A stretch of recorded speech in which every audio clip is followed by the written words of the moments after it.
નમસ્કાર. આજના આ રસપ્રદ વિશ્લેષણમાં આપ સૌનું સ્વાગત છે.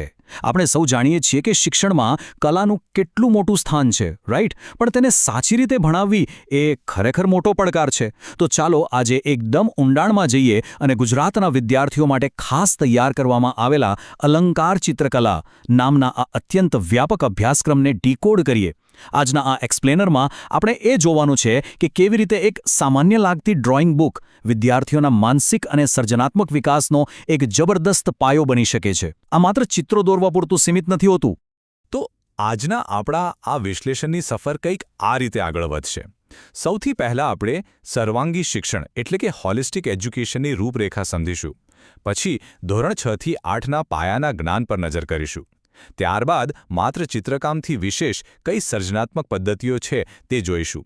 પછી ધોરણ 9 અને 10ના ઉચ્ચ અભ્યાસ વિશે જાણીશું. અને છેલ્લે આજના ડિજિટલ યુગમાં આર્ટિસ્ટ સપોર્ટ સિસ્ટમ કેવી રીતે કામ કરે છે તેની મજેદાર ચર્ચા કરીશું. ચાલો આપણા પહેલા વિભાગથી શરૂઆત કરીએ. સર્વાંગી શિક્ષણની રૂપરેખા. કોઈપણ સફળ અને શ્રેષ્ઠ અભ્યાસક્રમની શરૂઆત હંમેશા એક મજબૂત વિચારધારાથી થતી હોય છે. તો અહીં આપણે એ મૂળભૂત ફિલસૂફીને સમજવાની છે જે આ આખી પુસ્તક શ્રેણીનો જીવ છે. આ એક જ પ્રમોશનલ કેટલોગ પેજમાં ધોરણ 6 થી લઈને 10 સુધીના કલા શિક્ષણની આખી બ્લ્યુપ્રિન્ટ સમાયેલી છે. આ માત્ર અલગ અલગ પુસ્તકોના કવર નથી, પણ એક બહુ જ કાળજીપૂર્વક તૈયાર કરવામાં આવેલી શૈક્ષણિક સફર છે. આપણે આજના આ વિશ્લેષણમાં આ જ માહિતીને ઝીણવટપૂર્વક ડીકોડ કરવાના છીએ. હવે જુઓ, અહીં એક બહુ જ રસપ્રદ બાબત છે. કેટલોગમાં બરાબર ઉપર એક ખાસ શબ્દપ્રયોગ છે, સર્વાંગી શિક્ષણ. આનો અર્થ શું થાય? વેલ, તેનો સીધો અર્થ છે હોલિસ્ટિક એજ્યુકેશન. એટલે કે અહીં લક્ષ્ય માત્ર હાથથી ચિત્રો દોરતા શીખવાનું નથી, પણ વિદ્યાર્થીની વિચારશક્તિ, એકાગ્રતા અને રંગો પ્રત્યેની સમજનો સંપૂર્ણ વિકાસ કરવાનું છે. આ એક જ શબ્દ આખી સિરીઝનો મૂળભૂત પાયો નક્કી કરી દે છે. વિભાગ 2 પાયાનું જ્ઞાન. ધોરણ 6 થી 8. હવે આજ સર્વાંગી શિક્ષણની ફિલોસોફી મિડલ સ્કૂલના નાના વિદ્યાર્થીઓ માટે કેવી રીતે કામ કરે છે? ચાલો ધોરણ 6 થી 8ના પુસ્તકો પર ધ્યાન કેન્દ્રિત કરીને આ પાયાના જ્ઞાનને સમજીએ. અહીં આ 3 પુસ્તકો જુઓ, જેને H303, I03 અને J03 કોડ આપવામાં આવ્યા છે. આ અનુક્રમે ધોરણ 6, 7 અને 8 માટે છે. હવે આમાં સૌથી ધ્યાન ખેંચે તેવી બાબત કઈ છે? આ ત્રણેયના કવર પર જોવા મળતી સમાનતા. ત્રણેય પર એક નાના, ઉત્સાહી બાળકને ઇઝલ પર ચિત્ર દોરતો બતાવ્યો છે. આ દ્રશ્ય છે ને, તે એકદમ સાતત્યતા ઊભી કરે છે. તે દર્શાવે છે કે આ ઉંમરે કલા એક આનંદદાયક રમત છે. ખરેખર આ જ એ તબક્કો છે જ્યાં સર્વાંગી શિક્ષણનો પાયો સૌથી વધુ મજબૂત બને છે. હવે આગળ વધીએ વિભાગ 3 તરફ. ચિત્રકામથી વિશેષ સર્જનાત્મક પદ્ધતિઓ. કારણ કે કલા એટલે માત્ર સ્કેચબુકમાં લીટા કરવા એવું તો નથી ને. તેમાં પદ્ધતિ અને સર્જનાત્મકતાનો સુમેળ ખૂબ જરૂરી છે. તો ચાલો ઇન્ટરેક્ટિવ શિક્ષણ પદ્ધતિઓ પર એક નજર કરીએ. તો વાસ્તવમાં આ પુસ્તકોની અંદર શું છે? અહીં 3 મુખ્ય પગથિયાં છે. પહેલું, રંગ મિશ્રણનું માર્ગદર્શન. એટલે કે મૂળભૂત રંગો ભેગા કરીને નવા રંગો કેવી રીતે બને તેની સાચી પદ્ધતિ. બીજું, માત્ર ચિત્રો જ નહીં પણ અલગ સર્જનાત્મક પ્રવૃત્તિઓ.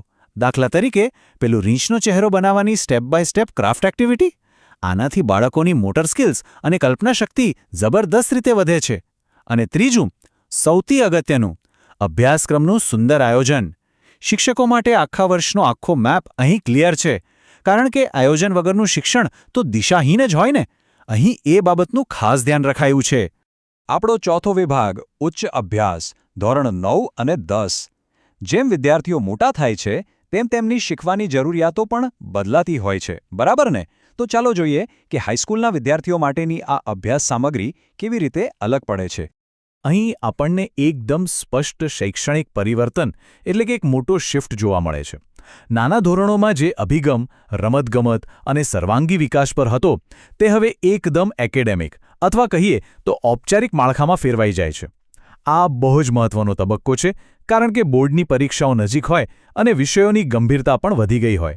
અને એટલે જ અહીં એક શબ્દ ખાસ નોંધવા જેવો છે, પાઠ્યપુસ્તક આધારિત.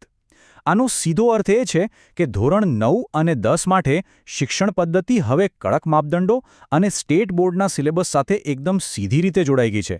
આ એક બહુ જ મોટો બદલાવ છે. હવે આ ધોરણ 9 અને 10ના પુસ્તકો જુઓ, જેના કોડ છે K01 અને L01. અહીં કવર પર પેલા નાના બાળકની જગ્યાએ પુખ્ત વયના કિશોરો અદ્યતન અને જટિલ દ્રશ્યો દોરતા જોવા મળે છે. અંદરના પાનાઓની વાત કરીએ તો સચોટ ભૌમિતિક પેટર્ન, જટિલ ડિઝાઇન અને ટેક્સ્ટથી ભરેલા થિયરીના પૃષ્ઠો પણ છે. એટલું જ નહીં, ઐતિહાસિક સ્થાપત્યો અને કલાના ઇતિહાસનો પણ પરિચય કરાવ્યો છે. આ બધું જ સ્પષ્ટ કરે છે કે હવે કલા માત્ર શોખ નથી રહ્યો, પણ એક ગંભીર અને ઊંડો શૈક્ષણિક વિષય બની ગયો છે. અને હવે આપણો છેલ્લો અને 5મો વિભાગ, ડિજિટલ અને આર્ટિસ્ટ સપોર્ટ સિસ્ટમ. જુઓ, આજના ડિજિટલ યુગમાં કોઈ પણ અભ્યાસક્રમ ટેકનોલોજી વગર તો અધૂરો જ કહેવાય ને. તો ચાલો જોઈએ કે આ સિરીઝ આધુનિક ટેકનોલોજીનો કેવો સ્માર્ટ ઉપયોગ કરે છે. અહીં નોંધ કરો, ડાબી બાજુએ એક મોટો QR કોડ છે, જેની નીચે સ્પષ્ટ લખ્યું છે ડેમો, અને દરેક પુસ્તકના કવર પર વિથ આર્ટિસ્ટ સપોર્ટનો એક ખાસ લોગો પણ છે. હવે કલા શિક્ષણમાં સૌથી મોટો પ્રોબ્લેમ શું હોય છે કે જો વર્ગખંડમાં કોઈ નિષ્ણાત કલા શિક્ષક ના હોય તો વિદ્યાર્થીઓને બ્રશ ચલાવવાની કે રંગ પૂરવાની સાચી ટેકનિક કોણ બતાવશે? આ પુસ્તકો આ જ ગેપને એકદમ સરસ રીતે પૂરો કરે છે. આ ભૌતિક પુસ્તકો અને ડિજિટલ QR કોડનું ખરેખર અદ્ભુત કોમ્બિનેશન છે.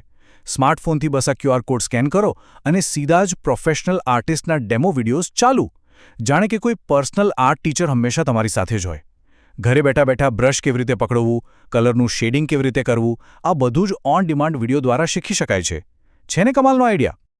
તો અંતે આ બધું જોઈને એક બહુ જ મોટો અને વિચારવા જેવો પ્રશ્ન ઊભો થાય છે.